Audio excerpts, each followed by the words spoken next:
Admiral Park Ji-woo stood in the massive chamber of the Galactic Council and felt small. The room stretched upward for what seemed like miles. Hundreds of alien species filled the curved seating areas, looking down at the two humans standing in the center. The air smelled strange, like metal and flowers mixed together. Beside Park stood Ambassador Kim Min-seo.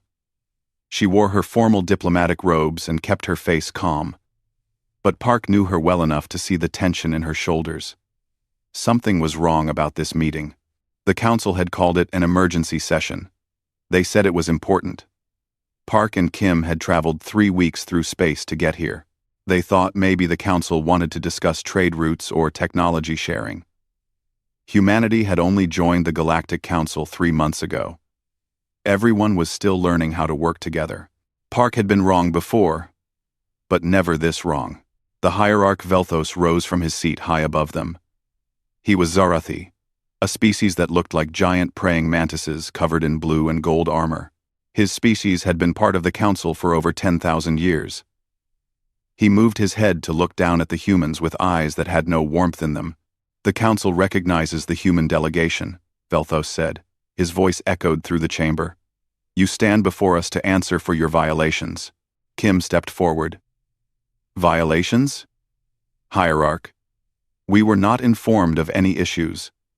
"What violations are you referring to?" A sound rippled through the chamber. It took Park a moment to realize the aliens were laughing. Velthos touched a control panel. The air above Park and Kim shimmered.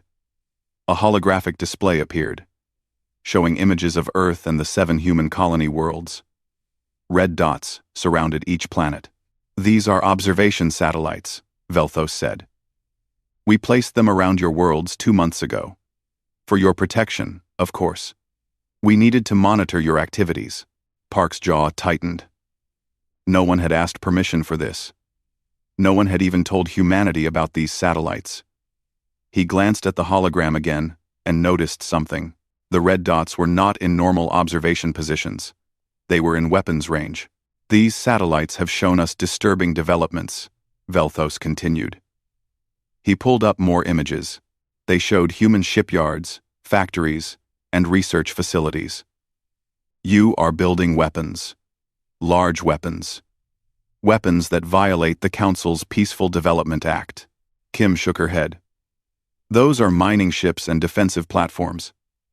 We have hostile wildlife on 3 of our colonies. The platforms protect our settlements." "You lie." Velthos said it simply, like he was stating a fact. "We have evidence of your military buildup. The Council has analyzed your actions and found them threatening to galactic peace." Park felt his anger rising but pushed it down. Getting emotional would not help. "May we see this evidence?" Velthos waved a clawed hand. More holograms appeared. They showed human ships with weapons. They showed factories producing ammunition. They showed test fires of defensive guns. Everything was taken out of context. The ships were mining vessels with basic protection against space debris and pirates. The factories produced ammunition for hunting and wildlife control. The test fires were standard safety procedures. But the way Velthos presented it made humanity look like it was preparing for war. "This is ridiculous," Park said. "Those images are misleading. Each of those activities has a peaceful purpose. We can provide full documentation." And silence. Velthos's voice cracked like a whip. "The Council has made its decision. We did not bring you here to debate. We brought you here to inform you of your new reality." Kim's face went pale. "What decision?" Another council member stood. This one was a Florian, a species that looked like walking plants. "The council votes on the human question. All in favor of protective sanctions?" Hundreds of alien hands, tentacles, and appendages rose into the air. "All opposed?" Maybe 10 limbs stayed raised. The rest lowered in silence. "The motion passes," the Florian announced. Velthos looked down at the humans with what might have been satisfaction. "Effective immediately. Humanity is placed under protective sanctions. You will halt all expansion activities. You will surrender all military vessels to Council custody. You will allow Council supervisors to oversee your governments. This is for the good of the galaxy. Park felt like he had been punched in the stomach. You cannot be serious. We are completely serious, Velthos said. You have 30 days to comply. If you refuse, the Council will take pacification measures. We will protect the galaxy from your aggression, whether you cooperate or not. Kim found her voice. This is outrageous. We have done nothing wrong. We have followed every Council regulation. We have been peaceful neighbors. You are primitives who stumbled into space barely 200 years ago, Velthos said. The chamber filled with that laughing sound again. You think you understand galactic politics? You think you have rights? You exist because we allow it. You have freedom because we grant it. And now we are taking it back. Before you become a real threat. Park stepped forward. His voice was quiet, but it carried through the chamber. Hierarch, I strongly advise you to reconsider this action. You advise me? Velthos leaned forward. You dare to give me advice? Human, I have served on this council since before your species invented the wheel. You will do as you are told. I am trying to help you avoid a terrible mistake, Park said. His voice was still calm, but there was steel underneath. Humanity does not respond well to ultimatums. The entire chamber erupted in laughter. It echoed off the walls and ceiling. Some aliens were slapping their seating areas with appendages. Others made sounds that Park's translator could not even process. Velthos wiped at his eyes with a foreleg. You threaten us? You? With your 7 primitive worlds and your small fleet of mining ships? The Council commands 3,000 worlds. Our fleets number in the millions. We have weapons that can crack planets. And you think you can frighten us? Park said nothing. He just looked up at Velthos and waited for the laughter to die down. When the chamber finally grew quiet, Velthos spoke again. You have 30 days. Comply or face the consequences. This session is concluded. The hologram disappeared. Guards appeared at the chamber doors to escort Park and Kim out. As they walked through the corridors back to their ship, Kim was shaking. What are we going to do? Park did not answer right away. He was thinking. He was remembering history lessons about what happened when powerful nations tried to push humanity around. It never ended well for the powerful nations. We are going to go home, Park finally said. We are going to tell the government what happened. And then, we are going to prepare. Prepare for what? Park stopped walking and looked at Kim. They think we are weak. They think we will just roll over and accept this. They do not know us. At all. Park, they have millions of ships. Thousands of worlds. Technology, we barely understand. They also have arrogance, Park said. They think numbers and technology are everything. They have never fought someone with nothing to lose. He started walking again. Come on, we have a long trip home, and a lot of work to do. Behind them, in the council chamber, Velthos was already planning how to divide up the human worlds among council members. He never considered that the humans might actually fight back. It was the biggest mistake of his very long life. 15 days had passed since the tribunal. The United Earth government had been in almost constant session, and the arguments were getting louder. President Choi Yun-soo sat at the head of the table and listened to her advisors shout at each other. Half of them wanted to comply with the council's demands. The other half wanted to fight. Nobody seemed to have a middle option. We cannot win a war against the entire Galactic Council, Defense Minister Jackson said. He was a tall man from the American sector, and he looked exhausted. Their fleet is 200 times the size of ours. Their weapons are more advanced. This is suicide. And what is compliance? Admiral Park asked. He had returned from the council chambers with a fire in his eyes that had not gone away. They want to take our ships. They want to put supervisors on our worlds. Supervisors who will tell us how to live, what to build, where to go. It is surviving, Jackson replied. We can comply now, and work to change their minds later. Diplomacy takes time. Ambassador Kim shook her head. She looked like she had not slept in days. I have been trying diplomacy for 15 days. I have contacted every moderate council member I can find. Most will not even respond to my messages. The few who do say the same thing. Humanity must learn its place. Then we teach them a lesson, Park said. President Choi held up her hand for silence. What lesson, Admiral? How do we fight an enemy with thousands of worlds? Park stood and activated a hologram display. It showed the Council's fleet positions and their observation satellites around human worlds. We fight smart. We use every advantage we have. And we make them pay for every inch. End quote. We have reason 40. We fight 40. We have critting and doxed. End quote. We have plenty. End quote. Before anyone could respond, an urgent message came through. It was from New Busan, one of the human colony worlds. The face that appeared on the screen was young, maybe 17 years old. She had blood on her face and tears in her eyes. This is Lee Hana, on New Busan. The council inspection teams are here. They have armed soldiers with them. They are not inspecting anything. They are taking whatever they want. The connection was shaky, but they could see chaos behind her. Buildings burning. People running. The sound of weapons fire. My father told them they could not take our mining equipment. Hana continued. Her voice was breaking. We need it to survive. The winter is coming. And without the heat generators from the mines, people will freeze. They did not care. When my father refused to hand over the equipment, they beat him. They broke his legs. They said this is what happens to humans who do not obey. President Choi leaned forward. Hana, where are you now? Are you safe? I am hiding in the communication center.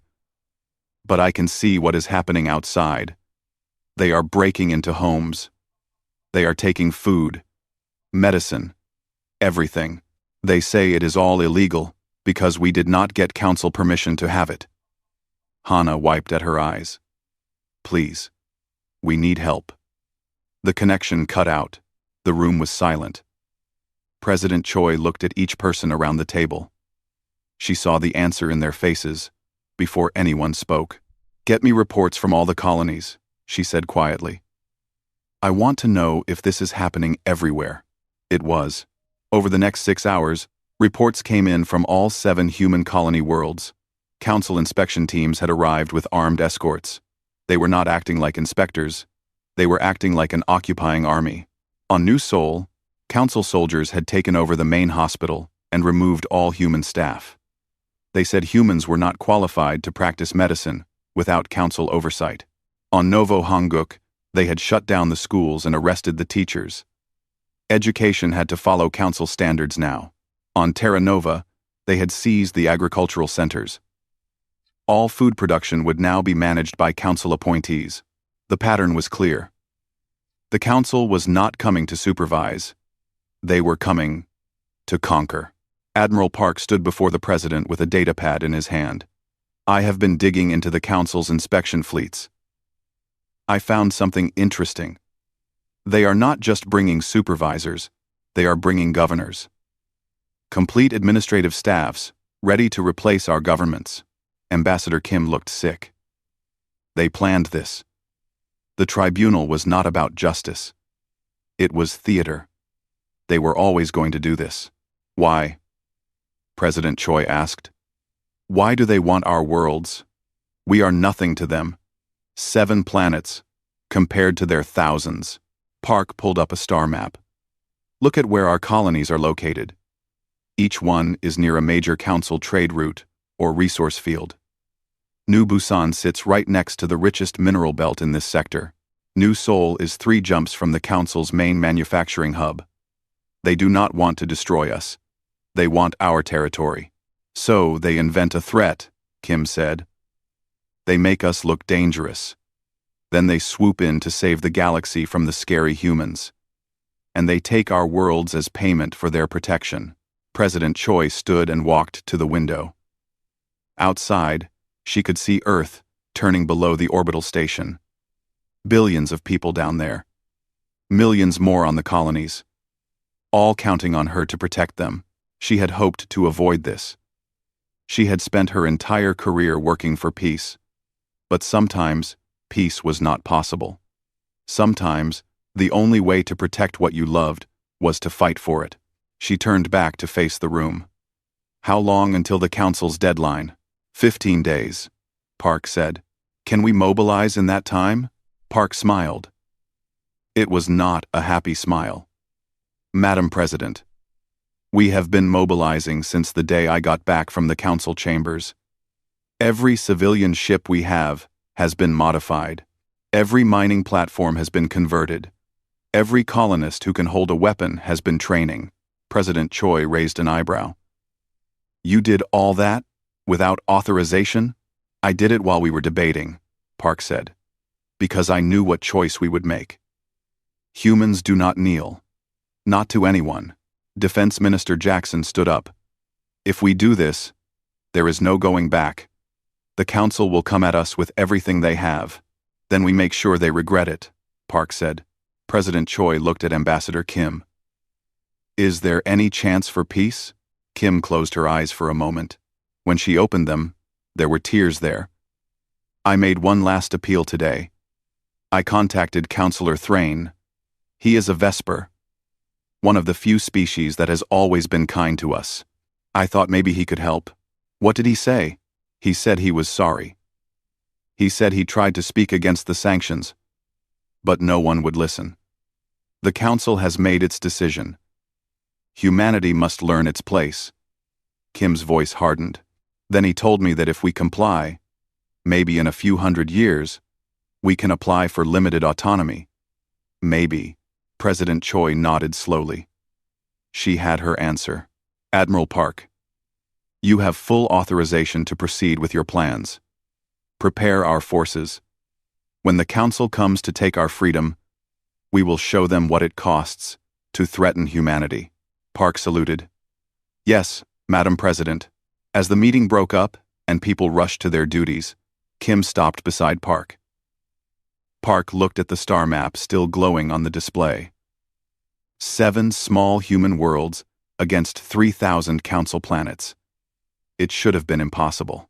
I think they have made a mistake, Park said.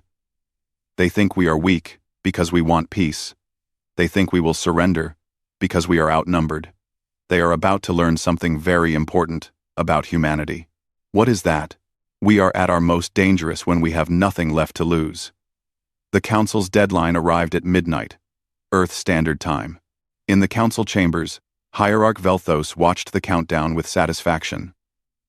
Around him, other Council leaders gathered to witness humanity's surrender. They had gambling pools going about how long it would take the humans to give up their ships. 5 seconds, someone announced. The chamber grew quiet. Every screen showed different human worlds. They expected to see human ships powering down, weapons being handed over, white flags being raised. The countdown hit 0. Nothing happened. Velthos frowned. He touched his communication panel. Status report. The response came from Admiral Kresh, a Vorian who commanded the Council's primary enforcement fleet. His species looked like armored bears standing upright. Negative, Hierarch. No human ships have powered down. No weapons have been surrendered. They are not responding to our hails. Then activate the observation satellites, Velthos ordered. Fire warning shots at their infrastructure.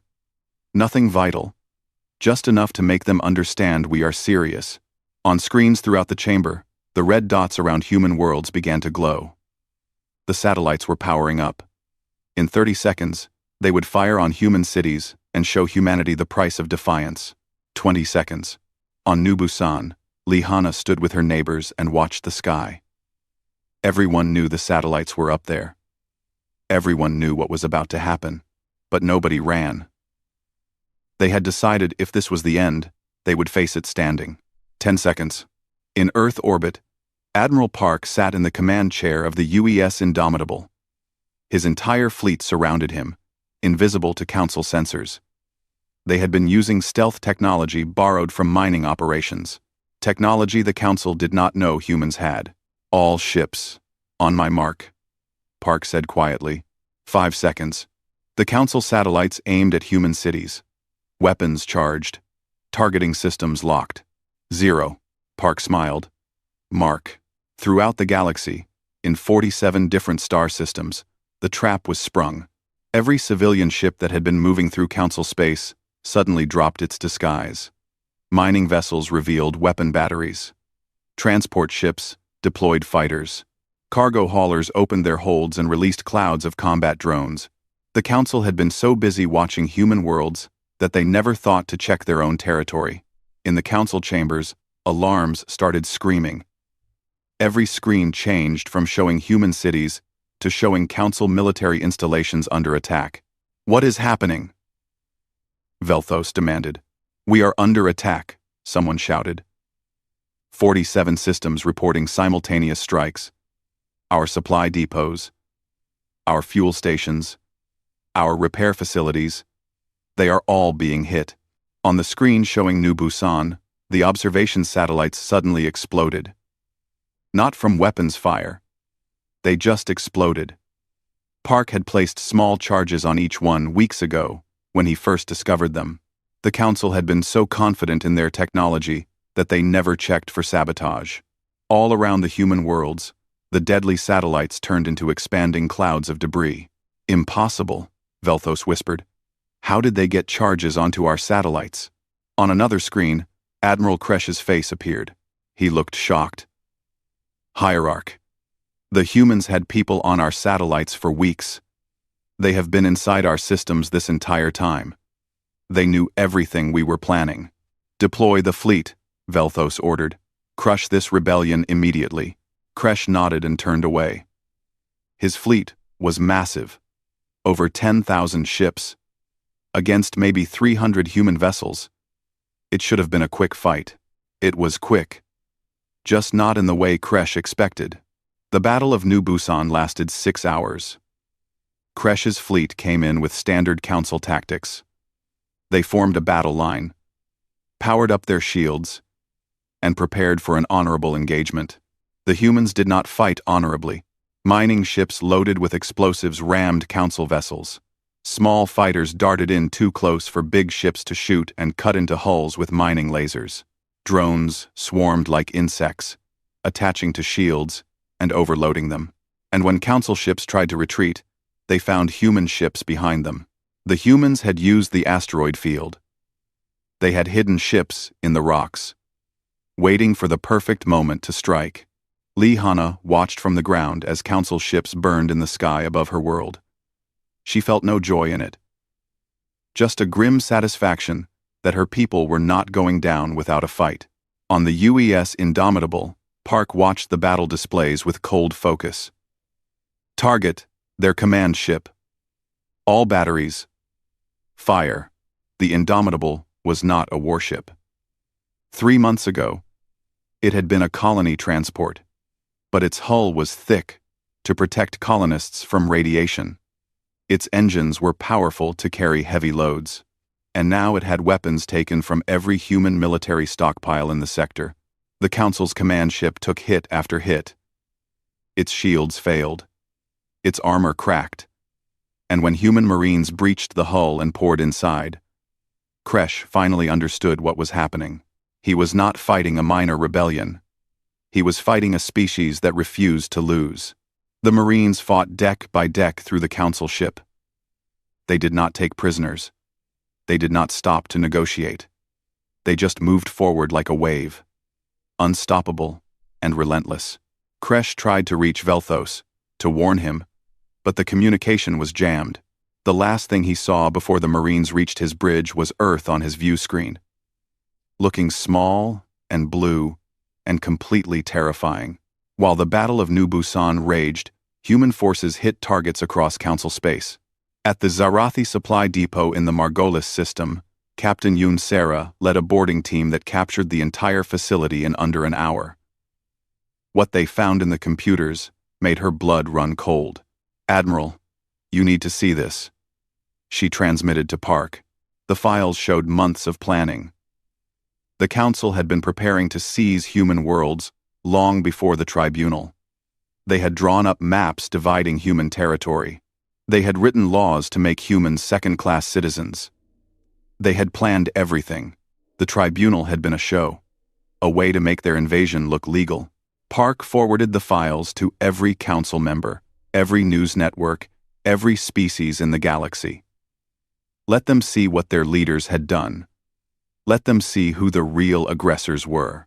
In the council chambers, Velthos watched his perfect plan fall apart. The other council members were shouting at him now, demanding to know why he had not told them about the invasion plans. "It was necessary," Velthos insisted. "The humans are dangerous. We had to act." "You lied to us," Counselor Thrain said. The Vesper looked furious. "You manipulated us into approving a war of conquest. You used our fear to justify theft. I did what was needed for galactic security. You did what was needed for Xerathi expansion," Thrain shot back. "Those human worlds are near our territory, not yours. You wanted their resources for your species." Before Velthos could respond, another alarm sounded. This one was different. This one meant something very bad was happening. "Dax Prime is under attack," someone reported. The entire chamber went silent. Dax Prime was a fortress world. It had shields that could withstand planetary bombardment. It had weapons that could destroy entire fleets. It was supposed to be invincible. The humans attacked it anyway. They did not try to break the shields. Instead, they landed troops on the surface in small ships that were too fast to track. The troops fought their way inside through maintenance tunnels and service hatches, and once inside, they did something the Council had never seen before. They vented the atmosphere, section by section. The humans opened the fortress to space. Council defenders had to choose between fighting or getting to safety. Most chose safety. The ones who chose to fight found themselves facing enemies who did not care about their own survival. Human soldiers fought in vacuum. They fought in zero gravity. They fought in the dark, when the humans cut the power. They fought like every battle was their last, because they knew it might be. Dax Prime fell in 18 hours. When Velthos saw the fortress world's shields go dark, he finally understood. The humans were not trying to win battles. They were trying to send a message. The message was clear. Nothing you have is safe. Nowhere you hide is secure. If you threaten our families, we will burn your entire civilization to the ground. Admiral Park stood on the bridge of the Indomitable and watched reports come in from across the galaxy. 47 systems secured. Council forces in retreat. Human casualties were high, but every objective had been met. "Sir, we are receiving a transmission," his communication officer reported. "It is from the Council. They want to negotiate." Park smiled. It was not a kind smile. "Tell them we will consider negotiations after they withdraw all forces from human territory, after they release all prisoners, after they stand down their weapons platforms. And if they refuse," Park looked at the star map, showing Council territory. So many worlds, so many targets. "Then we keep going," he said, "until they understand that threatening humanity was the worst mistake they ever made." 3 weeks into the war, the Galactic Council was fracturing. The species that made up the Council had joined together for protection and prosperity. But they had never expected to face an enemy like humanity. An enemy that did not care about rules or conventions. An enemy that fought like cornered animals. In the Tertian sector, human forces broadcast evidence of the Council's invasion plans on every frequency. They showed the maps dividing human territory. They showed the orders to replace human governments. They showed everything. The effect was immediate. Dozens of Council species began questioning their leadership. If the Council had lied about humanity, what else had they lied about? Some colonies started to rebel. Not all of them. but enough to make the council nervous. Councillor Thrain watched it all from his chambers and felt sick. He had tried to stop this. He had warned them that pushing humanity was dangerous. Nobody had listened. Now the galaxy was burning, and he could not see how to put out the fire. Admiral Park stood in the war room aboard the Indomitable and studied the strategic map. His staff surrounded him, tired but determined. They had won every battle so far, but Park knew better than to celebrate. The Council's main fleet is gathering at the Nexus, his intelligence officer reported. Estimates put their numbers at over 50,000 ships. 50,000 against humanity's remaining force of maybe 2,000. The Council was bringing everything they had. How long until they are ready to move? Park asked. 72 hours, maybe less. Park nodded slowly. This was the decisive moment. If humanity could break the Council's main fleet, the war would end. If they failed, Earth and all the colonies would fall. Prepare the fleet, he said. We move to intercept in 24 hours. Captain Yoon Sarah approached him after the briefing ended. Sir, the numbers are not good. Even with everything we have, we cannot match that kind of firepower. We do not need to match it, Park said. Sarah looked at him for a long moment. You have a plan. I always have a plan. The Nexus was a strategic point where 3 major trade routes met. Controlling it meant controlling access to a third of Council space. The Council had chosen it because they wanted to make a statement. They wanted to crush humanity in a place everyone could see. Park was happy to give them their big battle. Just not the one they expected. The human fleet arrived first. Park positioned his ships in a defensive formation and waited. He made it look like humanity was preparing for a last stand. Desperate defenders, waiting for the inevitable. The Council fleet came out of hyperspace in perfect formation, 50,000 ships, gleaming and powerful. At their head was the CNS Eternal Glory, Hierarch Velthos's personal flagship. Velthos had demanded to lead this battle personally. He wanted to be there when humanity was crushed. He wanted to see their ships burn. Admiral Kresh, who had survived the Battle of New Busan, tried to warn him. Hierarch, the humans are tricky. They do not fight like we expect. We should be careful. Careful? Velthos laughed. Look at them. 2,000 ships against 50,000. They are finished. This ends now. The Council fleet advanced in textbook formation, shields up, weapons charged, moving like a wall of steel and energy. Park watched them come and smiled. All ships. Begin retreat. Make it look panicked. The human ships turned and ran. Not in formation. Not in an orderly withdrawal. They scattered like frightened birds. Each ship going a different direction. Velthos saw it and felt triumph surge through him. They are breaking. All ships. Pursue. Do not let any escape. Kresh felt his stomach drop. Hierarch, this could be a trap. It is a rout, Velthos insisted. Chase them down. The Council fleet broke formation to pursue. 50,000 ships spreading out across the system, each one chasing a fleeing human vessel. Park counted down in his head. 10 seconds. 9. 8. The human ships led their pursuers deeper into the system, deeper into the asteroid field, deeper into the trap. 3, 2, 1. Now, Park said quietly. Hidden throughout the asteroid field, thousands of weapons platforms activated. They had been there for days, placed by human engineers, working in secret. Magnetic mines, missile batteries, plasma cannons, everything humanity could build or steal. The Council ships flew right into the kill zone. The asteroids themselves exploded, having been hollowed out and filled with explosives weeks ago. Entire sections of the Council fleet vanished in fire and debris, and then the human ships stopped running. They turned. They accelerated back toward their pursuers. And behind them came reinforcements. Ships from every human colony. Civilian vessels modified for combat. Fighters launched from hidden carriers.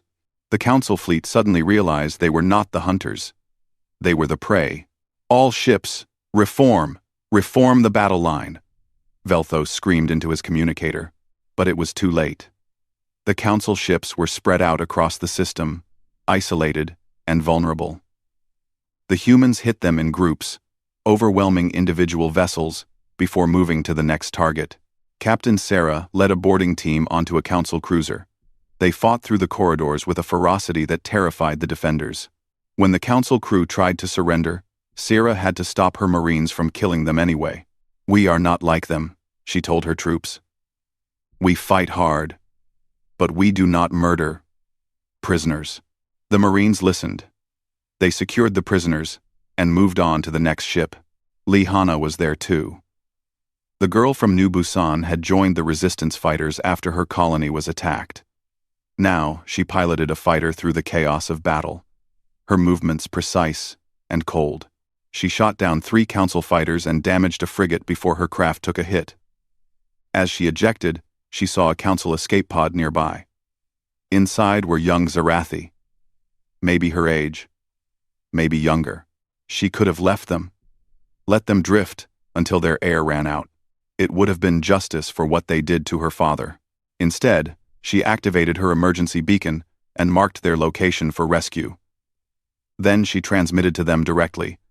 "Stay calm. Help is coming. We are not monsters." The young Zarathi did not respond. But Hana knew they heard her. Let them go home and tell their families that a human saved them. Let them wonder why. On the Eternal Glory, Velthos watched his fleet die. Ship after ship went dark on his displays. Thousands of vessels destroyed or captured. His perfect formation shattered. His overwhelming advantage turned into a massacre. "Hierarch, we must retreat," Kresh urged. "We have lost. We need to preserve what we can." "No!" Velthos slammed his appendage against the console. "We cannot lose to primitives. We cannot. We already have," Kresh said quietly. An explosion rocked the flagship. Human ships were targeting it now, recognizing it as the command vessel. Velthos felt fear for the first time in his long life. "Hierarch, they are boarding us," someone reported. Velthos looked at his screens and saw human Marines cutting through his hull. They moved with purpose, heading straight for the bridge. The bridge doors exploded inward. Human soldiers poured through, weapons ready. They secured the room in seconds, professional and efficient. Then a single human walked in. He was large for their species, scarred, and carrying a rifle that looked like it had seen many battles. His name tag read, Quan Taeyang, Sergeant. Quan looked around the bridge until his eyes found Velthos. "Hierarch Velthos, you are under arrest for war crimes." "You cannot arrest me," Velthos said. "I am a member of the Galactic Council. I have diplomatic immunity." Quan smiled. It was not a nice smile. "Your council does not exist anymore. Look," he pointed at the view screen. It showed the battle, or what was left of it. The council fleet was in ruins, burning ships, debris fields, escape pods, floating everywhere. "Your fleet is destroyed," Quan said. "Your government is falling apart. Member species are already pulling out of the council. You have nothing." Velthos felt his legs give out. He collapsed onto the deck. "This is impossible. We are the council. We have ruled the galaxy for 10,000 years. You ruled because everyone was afraid," Quan said. "But you made a mistake. You attacked someone who was not afraid of you. Someone who would rather burn the galaxy than kneel." "You are monsters," Velthos whispered. Quan shook his head. "No. We are humans. You threatened our children. You tried to take our freedom. What did you think would happen?" Before Velthos could answer, a new voice came over the communication system. It was Counselor Thrain. "Admiral Park, this is Counselor Thrain. I am transmitting to all ships, council and human, The Galactic Council is dissolved. Those of us who remain are suing for peace. Please, no more death. Park's face appeared on every screen. He looked tired. Counselor Thrain, humanity will accept peace talks, but only under our conditions. Name them, Thrain said. Complete withdrawal from all human territory. Release of all prisoners. War crimes trials for those who started this. And a new galactic order, where no species can claim authority over another. There was a long pause. Then Thrain spoke again. I accept. On behalf of what remains of the Council, I accept. Park nodded. Then the shooting stops now. All human forces, cease fire, secure prisoners, and render aid, where possible. Across the battlefield, human ships stopped firing. They began rescue operations instead, pulling survivors from damaged vessels. Velthos watched it all, and finally understood. The humans had not been fighting for conquest. They had been fighting for freedom, and now that they had it, they were showing mercy to their enemies. It made what he had done so much worse. 2 months after the Battle of the Nexus, the former council chambers looked very different. The high seats where council leaders once looked down on others were empty. In their place, a circular arrangement of equal-height tables filled the floor. Representatives from 300 species sat together, none higher than any other. Admiral Park stood at the center and looked at the faces around him. Some showed hope. Some showed fear. Some showed anger. All of them were here, because they had to be. The galaxy had changed. The old order was gone. Now they had to build something new. Ambassador Kim Min-seo stood beside him. She had spent the last 2 months in constant negotiations, trying to prevent the collapse of galactic civilization. She looked exhausted, but determined. The peace conference will now begin, she announced. We are here to establish a new framework for galactic cooperation. One based on consent, not coercion. A Florian representative stood. The humans have destroyed the council. What gives you the right to dictate terms? Park turned to face them. We do not dictate. We propose. Every species here has an equal voice. That is the whole point. But you have the military power, the Florian insisted. You could force us to agree to anything. We could, Park agreed. But we will not. We did not fight this war to become the new council. We fought for freedom. That includes your freedom. Councillor Thrain stood from his seat. He had been one of the few council members to survive with his reputation intact. I have worked with the humans for 2 months now. They mean what they say. They truly want cooperation, not domination. Then why are their fleets still deployed throughout our territory? A Zarathi representative demanded. It was not Velthos. The former hierarch was in a cell, awaiting trial. Our fleets are maintaining order while we establish the new system, Kim explained. As soon as each sector has a functional local government, we will withdraw. We have no interest in occupation. How can we trust that? Park smiled slightly. Because if we wanted your territory, we would have taken it already. We beat the entire council fleet with a fraction of their numbers. If we wanted an empire, you could not stop us. He paused. But we do not want an empire. We want partners. End. The room fell silent. Representatives looked at each other, considering his words. A small voice spoke up. It came from a Vesper representative, one of Thrain's people. What are the proposed terms? Other NO. Kim activated a holographic display. The new Galactic Charter. It is simple. No species may claim authority over another without consent. All agreements between species must be voluntary. Disputes will be resolved through arbitration, not force.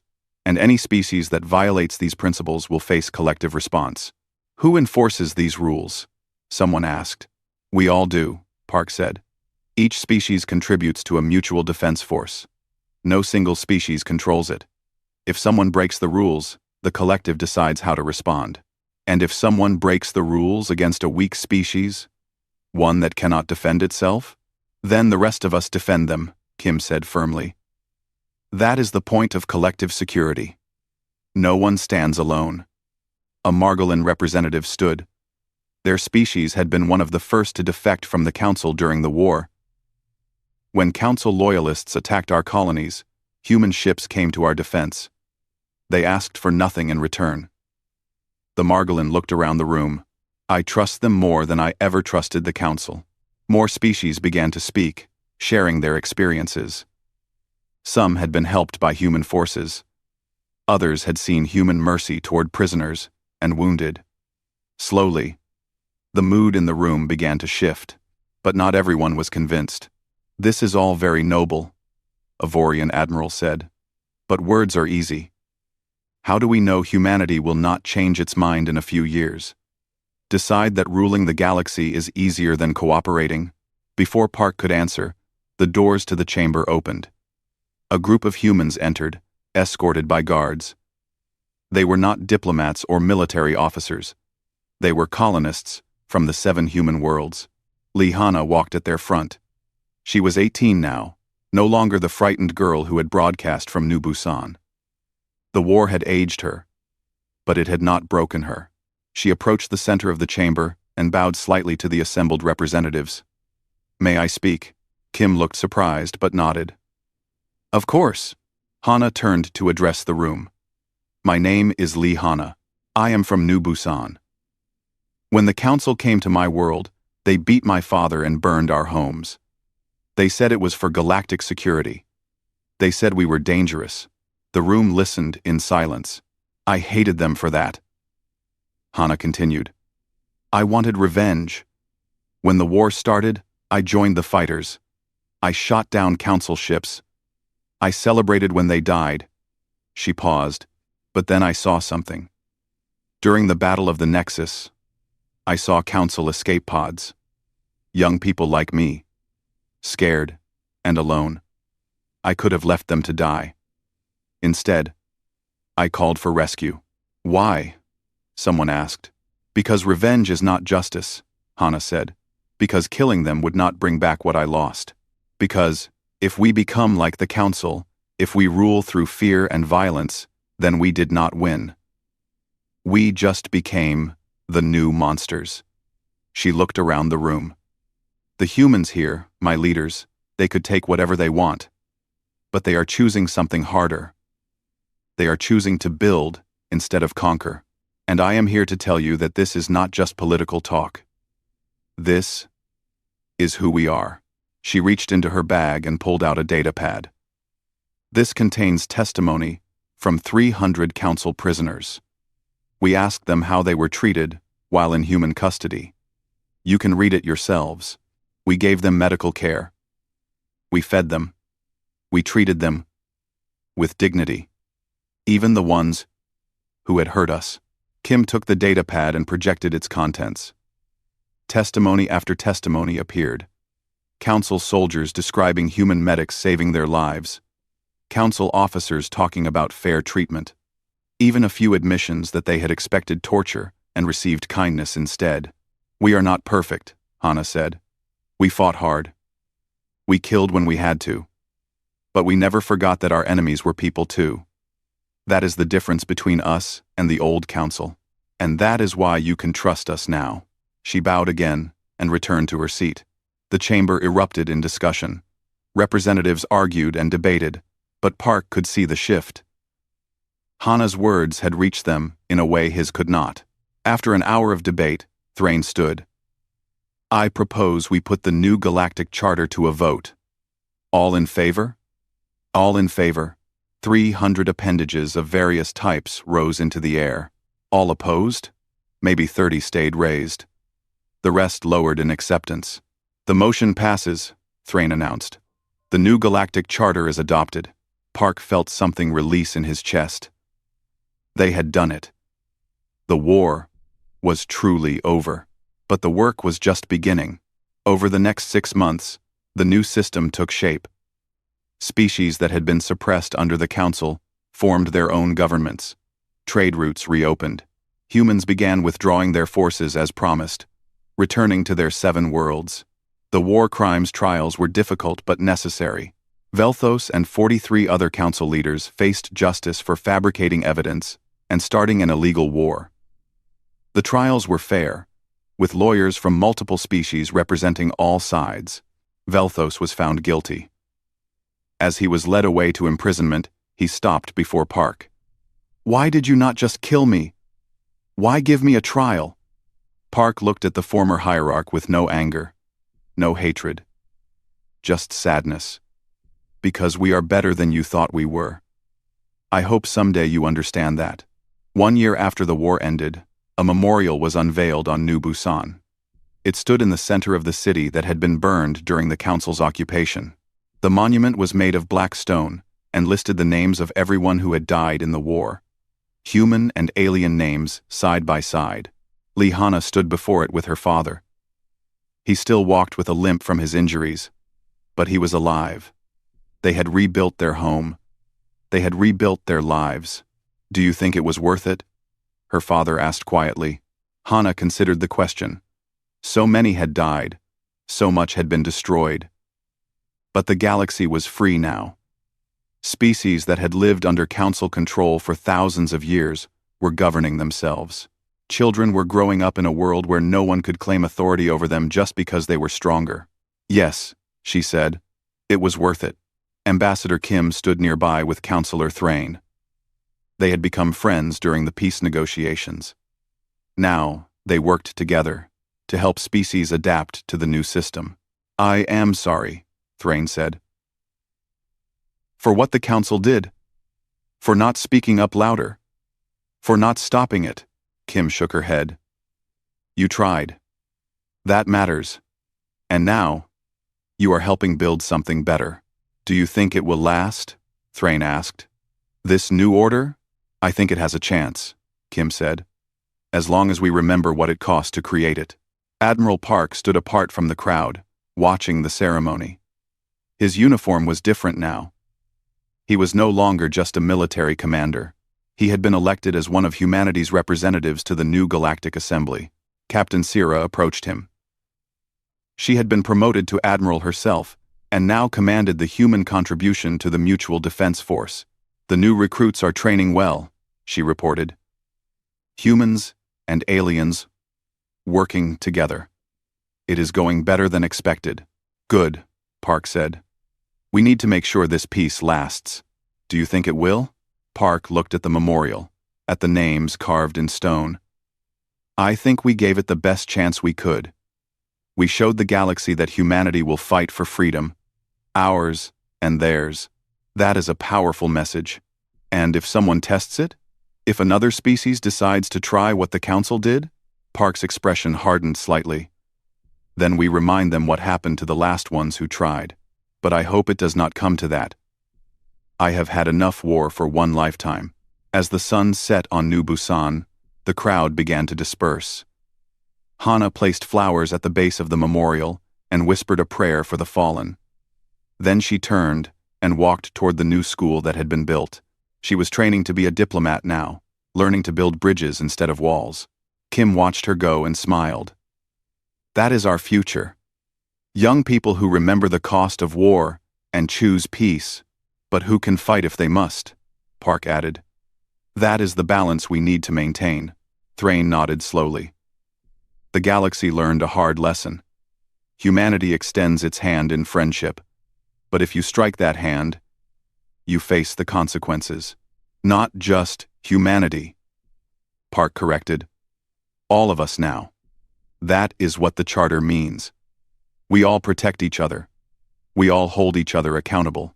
As the three of them stood together, human and alien, former enemies now allies, the first stars appeared in the darkening sky. Each one represented a world, a species, a story. The galaxy had changed. The old order of domination and fear was gone. In its place stood something fragile but hopeful. A new order built on consent and cooperation. It would not be easy. There would be disputes and challenges. Some species would test the boundaries. Some would try to return to the old ways, but they would face a united response now, not from one dominant power, but from all species working together. The Council had made a mistake. They thought humanity was weak because humans wanted peace. They thought they could take what they wanted without consequence. Instead, they learned that humanity's desire for peace made them more dangerous, not less. Because when peaceful people are finally pushed to war, they fight with the fury of those who have tried every other option. And once they won, they did something the Council never could. They built something better from the ashes. The galaxy would remember. For generations to come, parents would tell their children about the day humanity erupted in rage, about how the Council's mistake cost them everything, about how humans fought not for conquest but for freedom, and about how, when given the choice between ruling the galaxy and freeing it, humanity chose freedom. That choice made all the difference. Admiral Vexthor stood on the bridge of his flagship, the Times Eternal Glory *, watching the stars drift past the observation window. The patrol route along the former human territories had become routine over the past century. Nothing ever happened here anymore.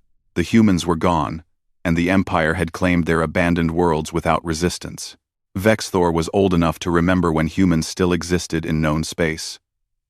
They had been an odd species, neither particularly strong nor exceptionally intelligent compared to other galactic races. They traded fairly, kept their treaties, and mostly stayed in their own corner of space. The Empire had barely noticed them beyond basic diplomatic relations. Then, 100 years ago, every human in the galaxy simply vanished. It happened overnight. Every colony went silent. Every ship stopped transmitting. Every embassy emptied. The Empire sent investigation fleets, expecting to find evidence of plague, civil war, or perhaps invasion by some unknown enemy. Instead, they found empty cities with power still running, ships abandoned in perfect working order, and no bodies anywhere. It was as if humanity had simply decided to stop existing. The Imperial Senate debated for months. Some believed humans had transcended to another plane of existence. Others thought they had fled from some terrible threat. A few suspected it was an elaborate trick, though for what purpose no one could say.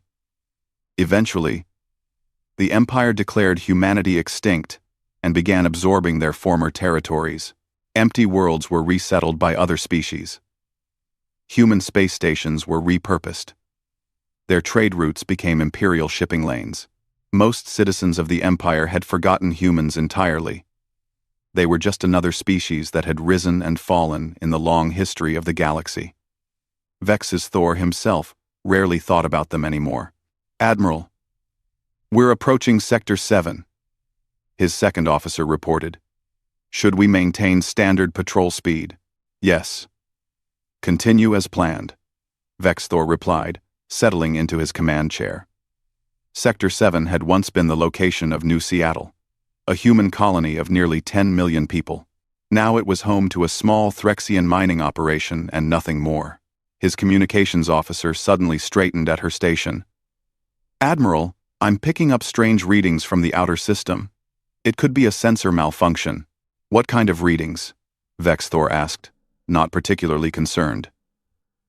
"Energy signatures that don't match any known Imperial technology. They're very faint, coming from the direction of the Calith Nebula."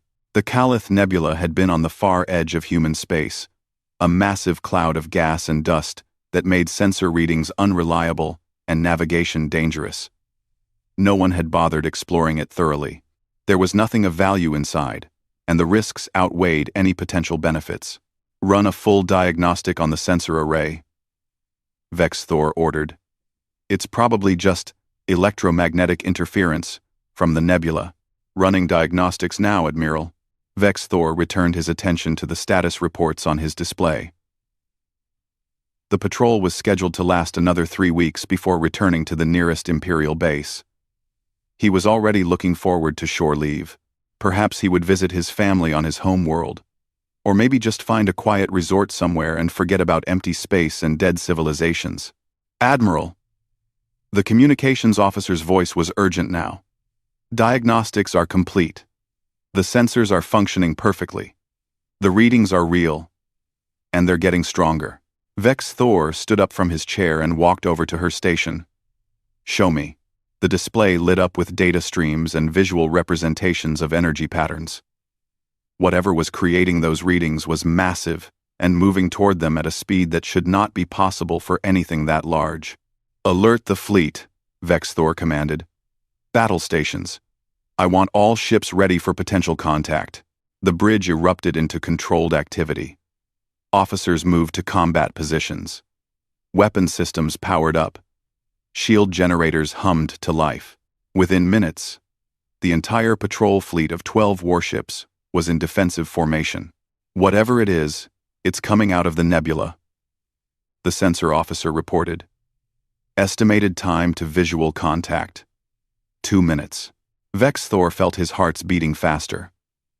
In 40 years of military service, he had fought pirates, put down rebellions, and defended Imperial territory against hostile species, but something about this felt different.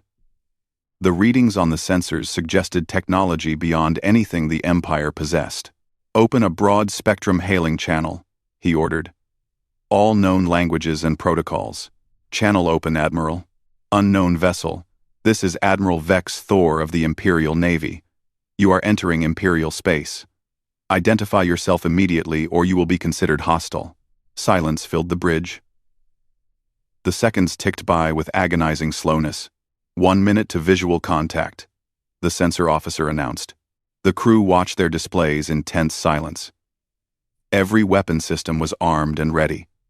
Vex Thor kept his expression calm, but his mind raced through tactical options. If this was a hostile force, could his fleet defeat it? Should he retreat and call for reinforcements? But retreat from what? They did not even know what they were facing. 30 seconds. The main view screen suddenly shifted, showing the space ahead of them. At first, there was nothing but stars and the dark purple glow of the nebula.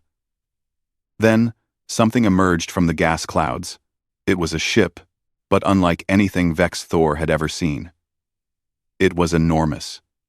Easily 3 times the size of his flagship, with a hull that seemed to absorb light rather than reflect it. The design was alien, yet somehow familiar.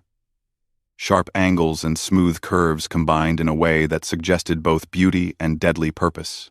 Strange markings covered the hull in patterns that Vex Thor's translator could not immediately recognize. Analysis? He demanded. Scanning now, Admiral, the sensor officer replied, his voice shaking slightly. The ship's power output is off the scale. Their shields are unlike anything in our database. Weapon systems. I'm detecting at least 40 different weapons arrays, all of types we don't recognize. Keep trying to hail them, Vex Thor ordered, forcing his voice to remain steady. The massive ship continued its approach, making no aggressive moves but also not responding to any communications. It simply hung there in space, dark and silent and utterly menacing. Then, finally, the communications console beeped. Admiral, we're receiving a response, audio only. Put it through. The voice that came through the speakers was human. Vex Thor recognized the language immediately, though he had not heard it spoken in a century. The translation software kicked in after a moment's delay. This is Captain Park Min-jun of the Human Star Confederacy Ship Times, Indomitable Asterisk. We need to talk, Admiral. Right now. Because something is coming, and none of us are ready for it. Vex Thor stared at the dark ship on his view screen, his mind struggling to process what he had just heard. Humans. After 100 years of silence, after being declared extinct, after the galaxy had moved on and forgotten them, they were back, and they were afraid of something. Vex Thor stared at the human warship on his view screen, trying to organize his thoughts. Humans were supposed to be extinct, dead, gone. Yet here was one of their ships, speaking to him as if 100 years of absence meant nothing. Captain Park, Vex Thor said slowly. Humanity disappeared from the galaxy a century ago. The Empire declared your species extinct. Where have you been? Un. There was a pause before the human responded. When Park spoke again, his voice was cold and tired in a way that made Vex Thor's skin prickle. We didn't disappear, Admiral. We withdrew. There's a difference. Withdrew? From everything? Every world? Every station? Every ship?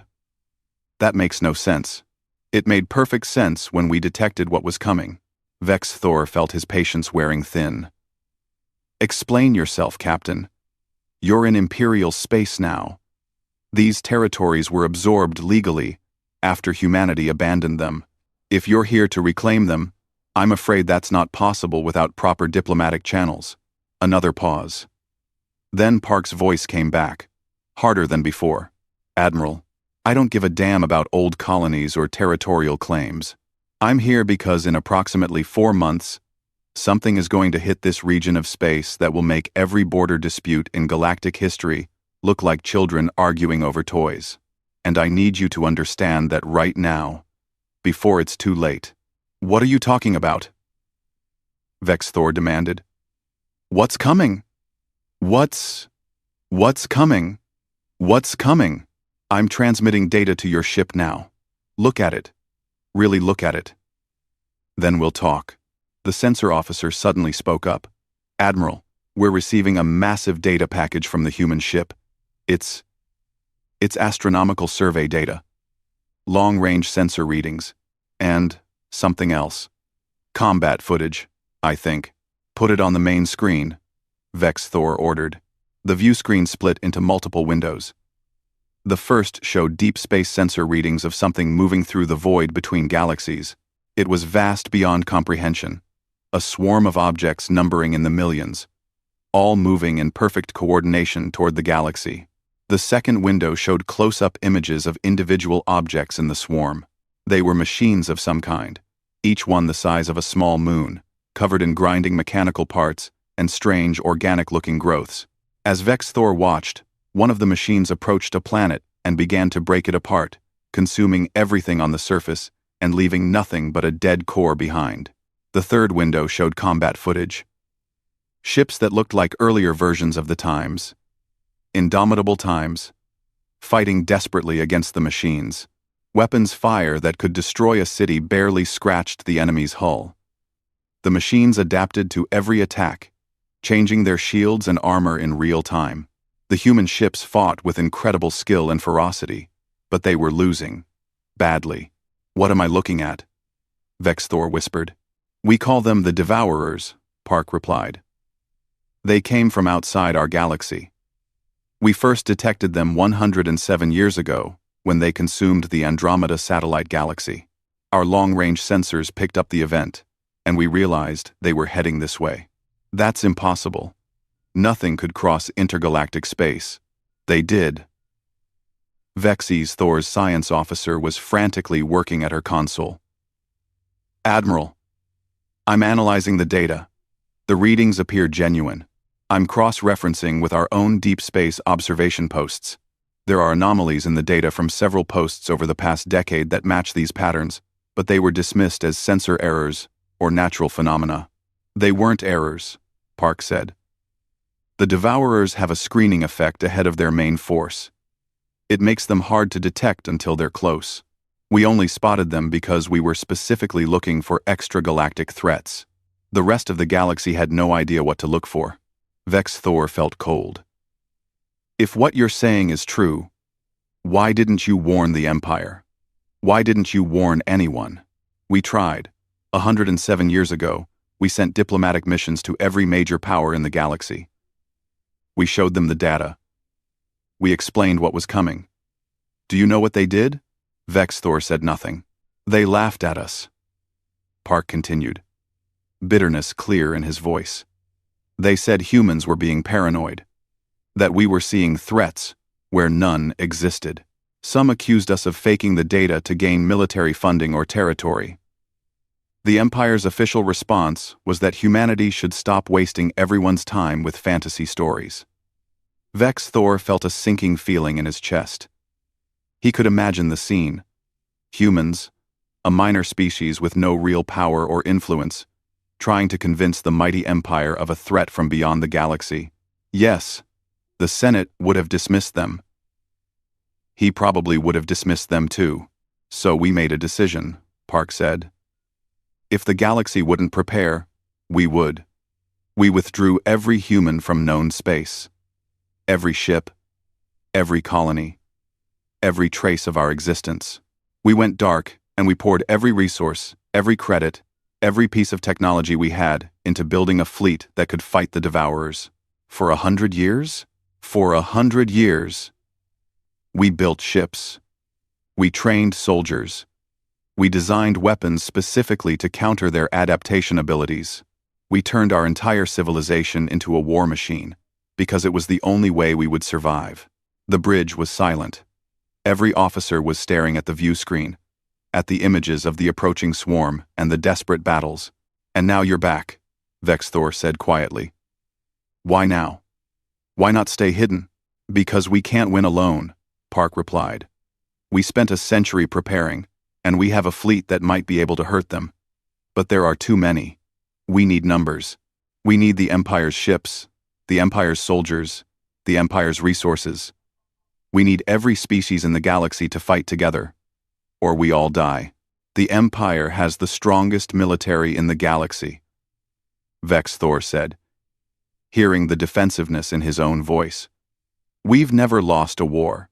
You've never fought anything like this. The Devourers don't negotiate. They don't retreat. They consume everything in their path and move on.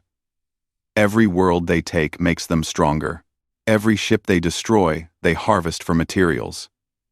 They've eaten entire galaxies, Admiral, galaxies, and they're coming here next. Vex Thor looked at the combat footage again. He watched human ships executing maneuvers that should have been impossible, fighting with a desperation and skill that spoke of long experience, and they were still losing. What do you want from me? He asked. Take this data to your government. Show them what's coming. Convince them to work with us. We'll share everything we've learned. Our technology, our tactics, our intelligence. But you need to start preparing now. Every day wasted is thousands of lives lost later. And if the Empire refuses, then we fight alone and we all die. The Devourers don't care about politics or pride, Admiral. They just consume, and in 4 months, they'll be here whether the Empire believes in them or not. Vex Thor made his decision. Captain Park, I'm ordering my fleet to stand down from battle stations. I want you to dock with my ship. We need to discuss this in person, and then I need to contact Imperial Command immediately. Understood, Admiral. Preparing to dock. As the Time's indomitable times moved closer, Vex Thor could see the details of its hull more clearly. The ship bore scars from countless battles. Armor had been repaired and rebuilt dozens of times. Weapon ports showed signs of heavy use. This was not a ship that had spent a century in hiding. This was a ship that had been fighting a war none of them knew existed. Officer, Vex Thor said quietly, send a priority Alpha message to Imperial Command. Tell them we have first contact with humanity, and tell them we have a Category 1 extinction threat incoming. I want every Admiral and Senator to see this data within the hour. Yes, Admiral. Vex Thor continued to stare at the human warship. 100 years. They had spent 100 years preparing for this. They had given up everything. Their homes, their place in the galaxy, their very identity as a spacefaring species, all to get ready for a war that was now almost here, and the Empire had laughed at them. The Imperial Senate chamber was in chaos. 300 senators from across the galaxy shouted at each other, their translators creating a wall of noise that made thinking difficult. Vex Thor stood at attention near the speaker's platform, waiting for order to be restored. It had been 5 days since his encounter with Captain Park. 5 days of frantic communication between his fleet and Imperial Command. 5 days of scientists analyzing the data the humans had provided.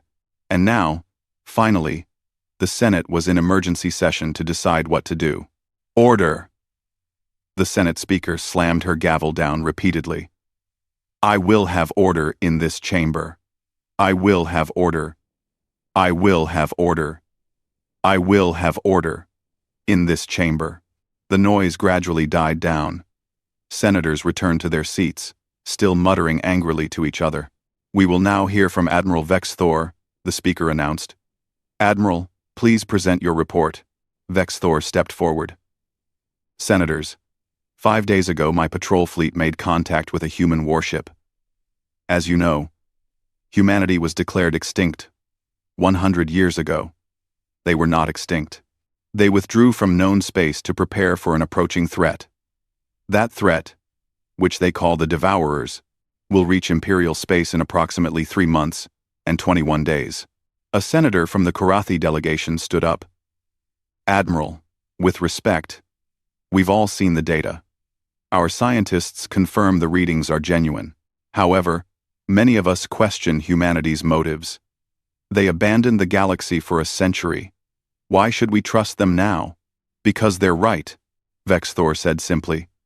The threat is real. Our own observation posts have detected the same anomalies. We just didn't know what we were looking at. The humans did. Another senator stood. This one, a Threxian. Even if the threat is real, why do we need humanity? The Imperial fleet is the most powerful military force in the galaxy. We can handle this ourselves. No, Senator, we cannot. Vex Thor pulled up the combat footage on the chamber's main display. This is human ships fighting the Devourers.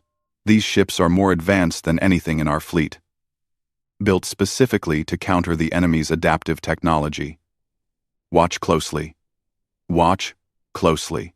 The Senate watched in silence as human warships fought desperately against the mechanical swarm.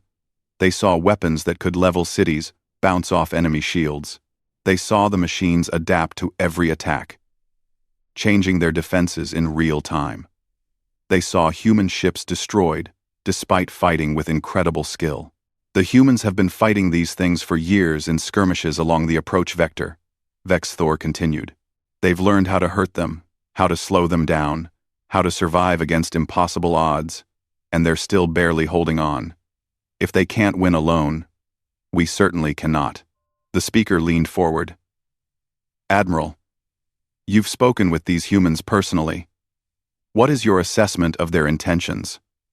Enli. Ament. Enli. Vex Thor chose his words carefully. They want to survive. They want us to survive. They're willing to share everything they've learned, all their technology and tactics, if we agree to work together. They're not interested in reclaiming territory or settling old grievances. They just want to live through what's coming. A human voice suddenly echoed through the chamber. Everyone turned. Captain Park Min-jun stood at the entrance to the chamber, flanked by 2 other humans. Vex's Thor recognized them from their brief meeting, Engineer Lee Hana and First Officer Kim Tae-yang. The humans walked forward with military precision, stopping at the designated position for addressing the Senate. Park looked different than he had over the video link. He was tall for a human, with dark hair starting to gray at the temples. His uniform was simple but practical, showing signs of wear and repair, but it was his eyes that struck Vex Thor. They were the eyes of someone who had seen too much, fought too long, and lost too many people. Captain Park, the Speaker said, recovering from her surprise. You were not invited to this session, I know. But I'm here anyway, because you're wasting time with debates while the clock runs down. Park's voice was respectful, but firm. Senators, I know what you're thinking. You're wondering if this is a trick. You're wondering if humans are using this threat as an excuse to gain power or reclaim territory. You're wondering if we're trustworthy after abandoning the galaxy for so long. He paused, looking around at the hundreds of faces staring at him. Let me make this simple. We don't want your territory. We don't want power. We want to survive. And we want you to survive. Because if this galaxy falls, there's nowhere else to run. The Devourers have consumed everything in their path for thousands of years. They've eaten entire civilizations that were older and more advanced than any of us. And they're coming here. Next, a senator stood up angrily. You abandoned us. When humanity disappeared, we thought you were dead. We mourned. We absorbed your territories out of necessity, not greed. And now you return and demand we trust you? Park turned to face the senator directly. We didn't abandon you. We tried to warn you. 107 years ago, we sent delegations to every major government in the galaxy. We showed them the data. We begged them to prepare. And do you know what happened? The chamber was silent. The Empire called us hysterical. The Threxian Republic accused us of fabricating evidence. The Korathi Federation said we were seeing patterns in random noise. Every government dismissed us. So we made a choice. We could stay and watch the galaxy refuse to prepare, or we could disappear and use every resource we had to get ready for what was coming. We chose survival. Lee Hana stepped forward, her voice softer than Park's but just as intense. Do you know what we gave up? Everything. We abandoned worlds that humans had lived on for generations. We left behind art, history, culture. We destroyed anything that could lead the Devourers to our hidden bases. We turned every factory into a weapons plant, every school into a military academy, every resource into a tool for war. For 100 years, every human has lived with one purpose: prepare to fight. Kim Taeyang spoke next. We don't have families anymore. We have crew assignments. We don't have homes. We have ships and bases. We don't have hobbies or dreams or plans for the future beyond the next battle. This is what the Devourers did to us. And we hadn't even met them yet. We destroyed our own civilization to build a military force capable of fighting them. The chamber was utterly silent now. Senators who had been angry moments ago looked uncomfortable. Park spoke again, his voice carrying to every corner of the room. We're here because we can't win alone. We spent a century building the most advanced fleet humanity has ever created, and it's not enough. We need numbers. We need the resources of the Empire, the technology of the Threxians, the manufacturing capability of the Korathi, the tactical expertise of every species in the galaxy. We need all of us working together, or we all die separately. What exactly are you proposing? The speaker asked. Joint Military Command. Immediate evacuation protocols for worlds in the Devourer's path. Technology sharing. Consolidated defensive lines. And most importantly, acceptance that we're going to lose territory. We can't hold everything.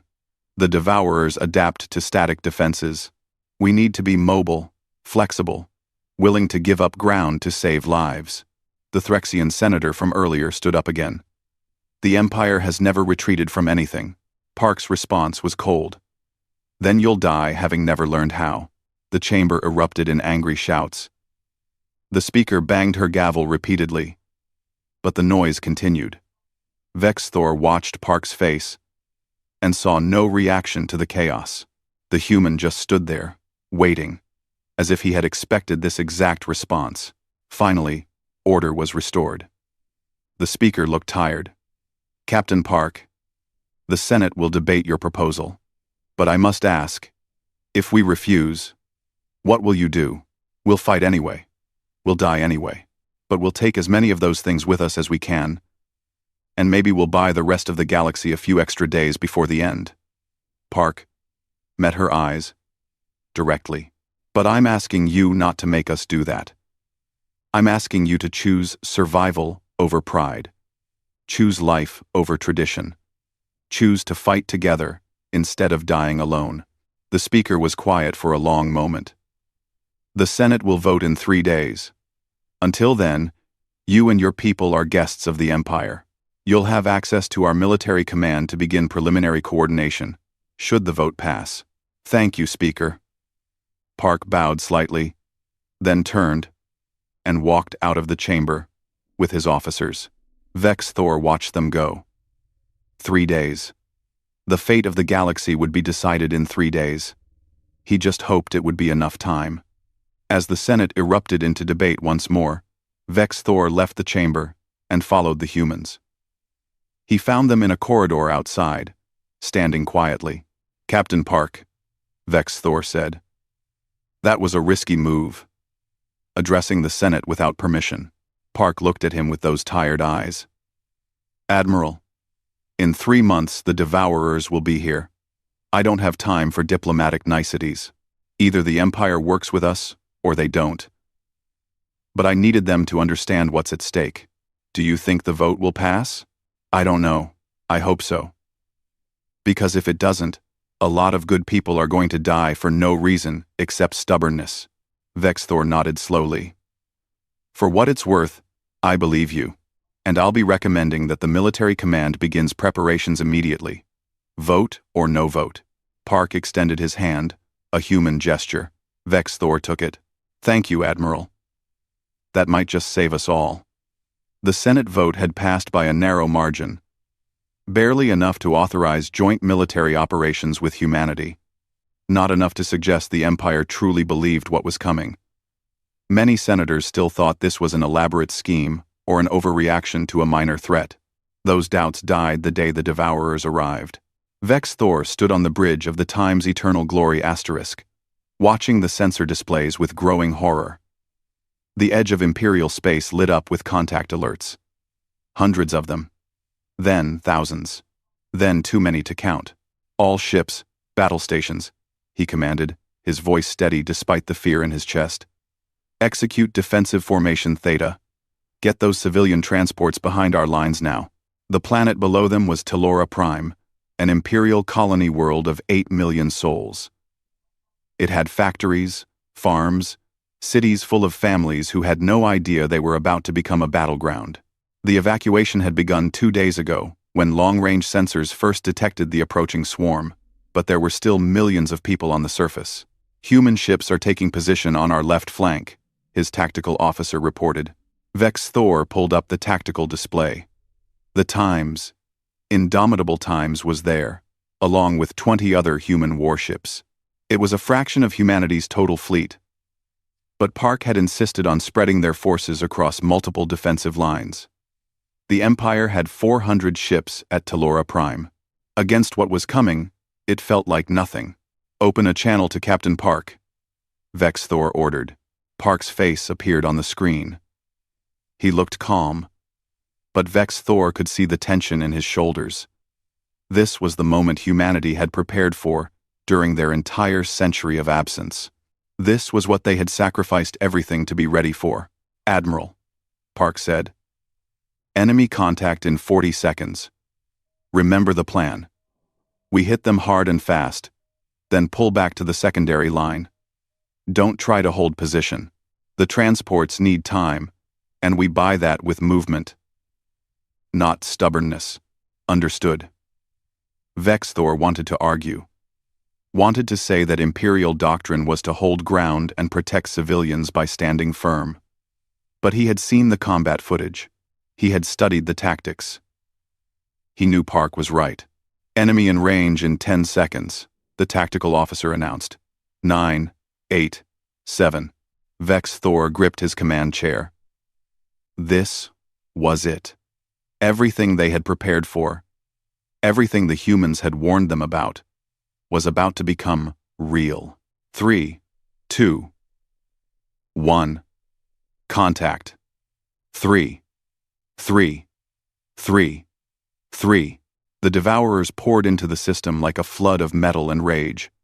Each machine was the size of a frigate, covered in grinding mechanical parts and pulsing with dark energy. They moved with perfect coordination, adjusting their formation instantly to respond to the defensive fleet. "All ships, open fire," Vex Thor commanded. The Imperial fleet unleashed everything they had: energy weapons, missiles, kinetic rounds. The space between the fleet and the enemy lit up with explosions and weapons fire. Dozens of Devourers were destroyed in the first salvo, but hundreds more kept coming. "They're adapting to our weapons," the tactical officer shouted. shield frequencies changing, armor composition shifting. Our effectiveness is dropping rapidly. Active. Human ships engaging, the communications officer reported. Vex's Thor watched as the human warships moved forward with frightening speed. The Times, indomitable Times, fired weapons that looked nothing like Imperial designs. Strange pulses of energy that seemed to bypass shields entirely. Missiles that split into dozens of submunitions mid-flight, each one targeting different points on enemy hulls. Kinetic rounds that punched through armor like paper. The Devourers tried to adapt, but the humans kept changing their attack patterns. Different weapons, different frequencies, different approaches. It was like watching a deadly dance, each side trying to outthink the other. "Sir, the enemy is breaking through on the left flank," someone shouted. "Human ships are moving to intercept," the tactical officer said. Vex Thor watched the Times, indomitable Times, execute a maneuver that should have torn the ship apart. It spun on its axis while maintaining forward momentum, bringing its full weapons array to bear on the enemy breakthrough. The concentrated fire destroyed a dozen Devourers, buying precious seconds. But the enemy was learning. They started focusing fire on human ships, recognizing them as the greater threat. One human frigate took multiple hits and exploded.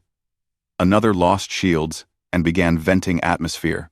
"We're losing ships too fast," Vex Thor said. "Order all Imperial vessels to begin fighting retreat to secondary line. Communications, signal the transports to increase speed. Admiral, there are still 4 million people on the surface," his second officer protested. "I know." Vex Thor felt sick saying it. "But if we hold position, we lose the fleet, and everyone dies. Order the retreat." The Imperial fleet began pulling back, firing as they went. The Devourers pursued, relentless and unstoppable.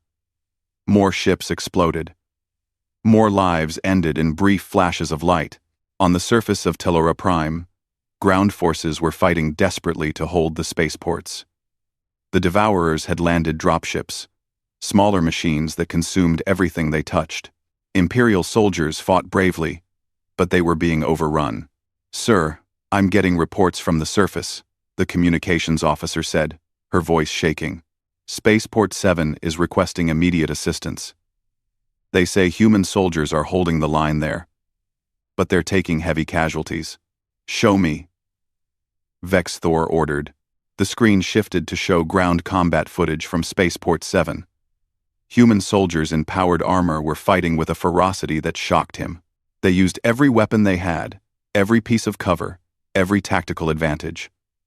When their ammunition ran out, they used the armor itself as weapons, crushing enemy machines with superhuman strength. A human sergeant, her nameplate reading Choi Seo-yun, was coordinating the defense. Her voice came through clearly on the comm channel. "All squads, maintain firing lines. We hold until the last transport lifts. No one gets left behind. Sergeant Choi, this is Spaceport Command," an Imperial officer's voice responded. "You need to evacuate now. The enemy is going to overrun your position." "Negative, Command. We signed up for this. Get those civilians off-world. We'll buy you the time." Vex Thor watched in horror and awe as the human soldiers fought and died to protect people they had never met, from a species that had dismissed their warnings a century ago. They didn't retreat. They didn't surrender. They just fought until there was nothing left to fight with. "Last transport is away from Spaceport 7, the communications officer reported quietly. "The human squad is. They're gone." "Sir," Vex Thor closed his eyes briefly. Sergeant Choi and her entire squad had died to save Imperial civilians. He made a mental note to remember her name, to make sure humanity knew what she had done. "Admiral, the enemy is breaking off," the tactical officer said suddenly. "They're focusing on the planet itself now." "What?" Vex Thor looked at the tactical display.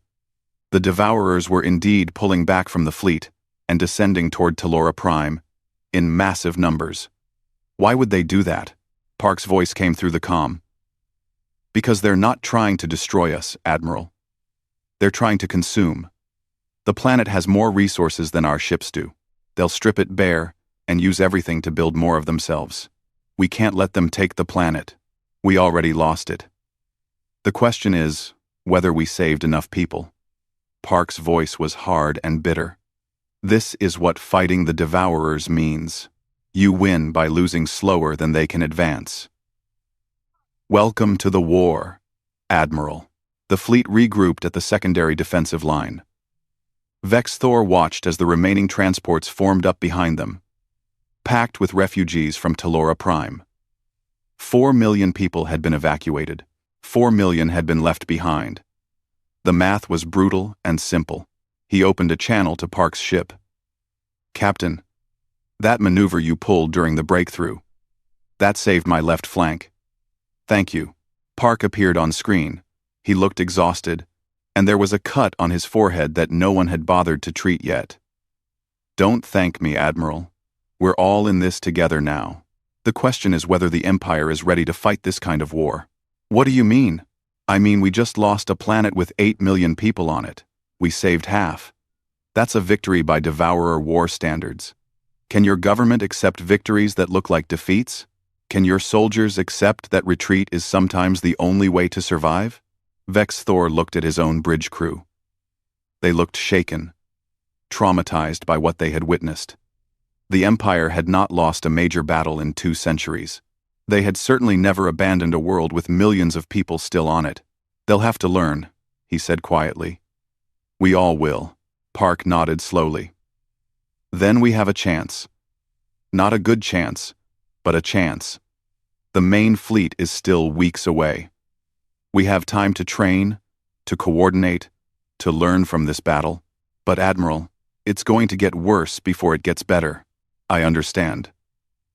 Vex Thor straightened in his chair. Captain Park, I'm requesting that human advisors be assigned to all Imperial ships. We need to learn your tactics, your weapons, your way of fighting. Pride be damned. We need to survive. For the first time since they met, Park smiled. It was a small, tired smile, but it was genuine. Now you're thinking like someone who wants to live through this. I'll have advisors transferred to your ships within the hour. And Admiral? I'm sorry we couldn't save them all. So am I, Captain. So am I. The channel closed. Vex Thor looked at Telora Prime on his view screen, watching as the Devourers consumed the world piece by piece. Somewhere down there, Sergeant Choi Seo-yeon had died buying time for people she would never know. She and millions of others. This was the war humanity had prepared for. This was what they had tried to warn the galaxy about. And this was only the beginning. 3 months. 3 months of constant warfare, of worlds lost and populations evacuated. 3 months of Imperial forces learning to fight like humans, and humans learning to coordinate with dozens of different species. 3 months of dying slowly enough to call it winning. Vex Thor stood in the war room aboard the Mobile Command Station times Unity *, a massive facility that served as joint headquarters for the combined fleet. Around the holographic display table stood representatives from every major species in the Empire, along with Captain Park and his senior staff. The hologram showed the Nexus, a critical transportation hub that connected 5 major sectors of Imperial space. If the Devourers took the Nexus, they could split the fleet and attack from multiple directions at once. It had to be held. Intelligence estimates the main Devourer force will arrive at the Nexus in 48 hours, Park said, manipulating the display to show enemy movements. This is their largest concentration of forces yet. Everything they've consumed from dozens of worlds, all focused on one target. How many? Asked Commander Threll of the Threxian fleet. Current estimates put it at over 50,000 capital-scale units, supported by millions of smaller craft. Park, let that number sink in. It's more than we've faced before. Significantly more. The room was silent. 50,000. The combined fleet had maybe 8,000 ships, and many of those were damaged from previous engagements. We can't win a straight fight, Vex Thor said. It hurt to admit it, But 3 months of war had taught him honesty. We need something else. Agreed, Park said. He manipulated the display again, and several massive shapes appeared. These are what we've been building. Humanity's last cards. We call them Titangent-class fortress ships. Vex Thor stared at the hologram. The fortress ships were enormous, each one the size of a small moon. They bristled with weapons and were covered in armor plating that looked thick enough to shrug off anything. How many do you have? He asked. 3.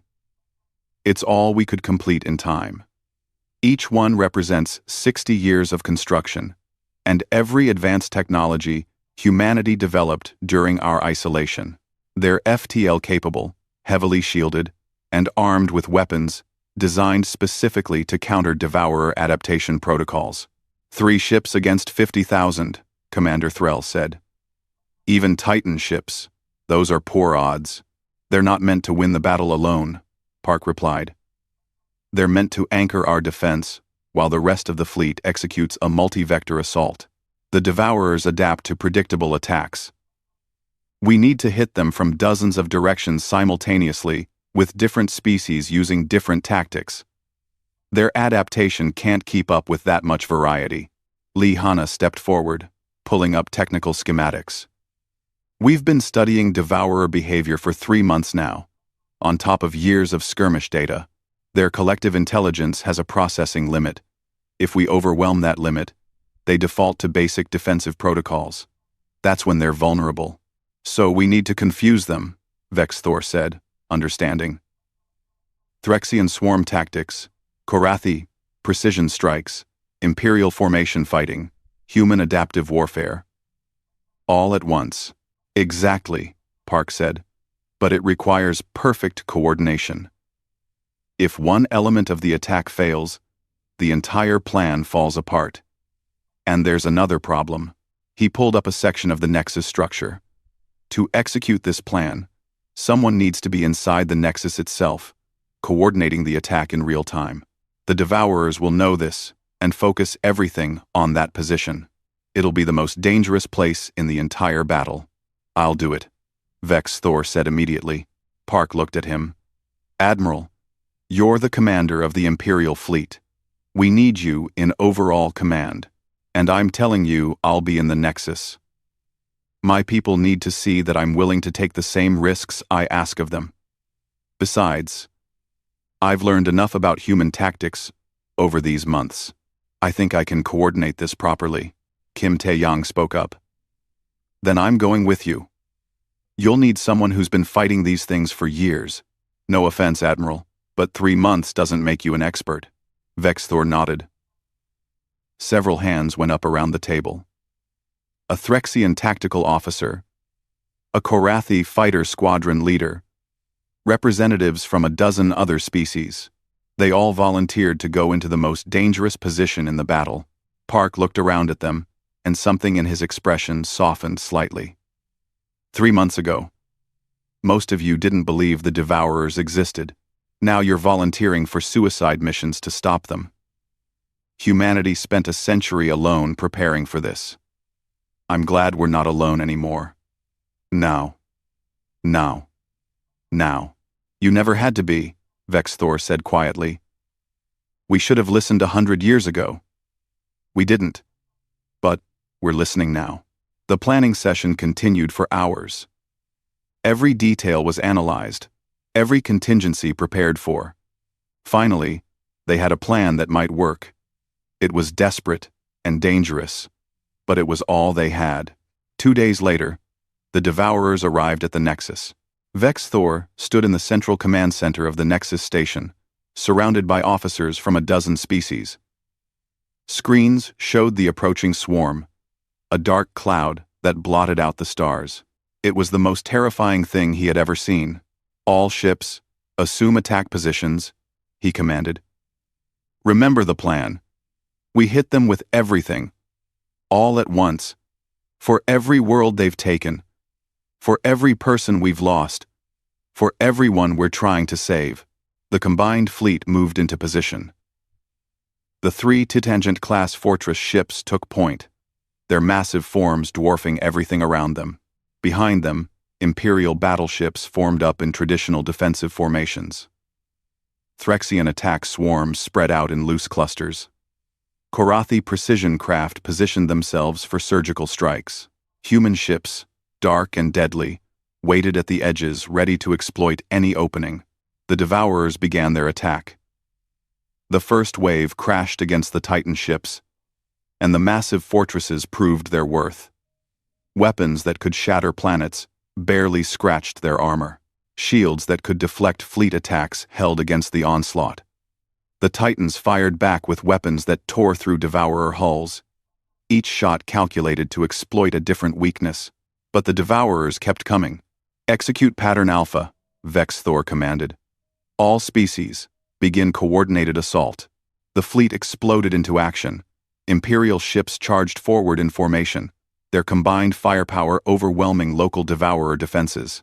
The moment the enemy adapted, Threxian swarms hit from the flanks, their chaotic attack patterns confusing the collective intelligence. As the Devourers shifted to counter the swarms, Korathi precision strikes destroyed key nodes in their formation. Human ships darted in and out, changing tactics every few seconds to prevent adaptation. It was working. The Devourers' coordination was breaking down. Their adaptation protocols overwhelmed by too many different approaches at once. They're focusing on the Nexus, Kim Tae-yang warned. Enemy force approaching our position. Vex Thor watched the sensors. A massive wave of Devourers was heading straight for the command center. All defensive positions. Prepare to engage. We need to hold until the fleet finishes their assault. The Nexus station shook as the first enemy units struck. Defense turrets fired continuously, and small craft launched to intercept the attackers. But there were too many. Hull breach on Deck 7, someone reported. Enemy units boarding. Seal that section and vent it. Vex Thor ordered. All personnel. We're going to have company. Prepare for close combat. The battle became desperate. Soldiers from different species fought side by side in the corridors of the Nexus, holding back wave after wave of Devourer assault units. Vex Thor himself took up a weapon and fought alongside his crew, defending the command center. In space, the fleet continued their assault. The 3 Titan ships pushed deeper into enemy formation, their weapons carving paths of destruction. Park's voice came through on all channels.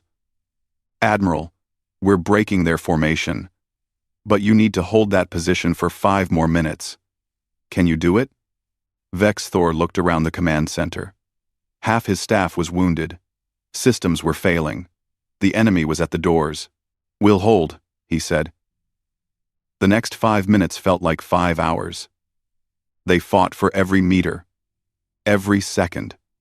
A Threxian officer sacrificed himself to seal a breach. A Korathi pilot crashed her damaged fighter into an enemy assault group. Species that had barely known each other 3 months ago now died to save each other. Then, suddenly, the pressure stopped. Admiral, enemy forces are retreating, Kim Tae-yang reported, disbelief in his voice. They're withdrawing from the Nexus. Vex Thor pulled up the tactical display with shaking hands. The Devourer swarm was breaking up, pulling back in disorder. The combined fleet had done it. They had overwhelmed the enemy's adaptation, broken their coordination, and forced a retreat. All ships pursue and engage. Park's voice came through. Don't give them time to regroup.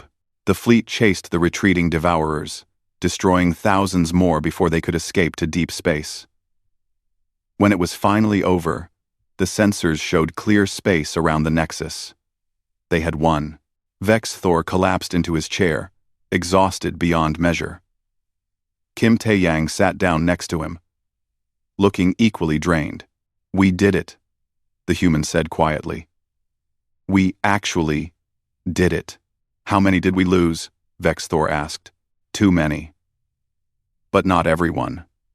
We saved the Nexus. We saved billions of people in the sectors it protects. And we proved that we can beat them. Park's ship docked with the Nexus an hour later. The human captain looked exhausted but satisfied as he entered the command center.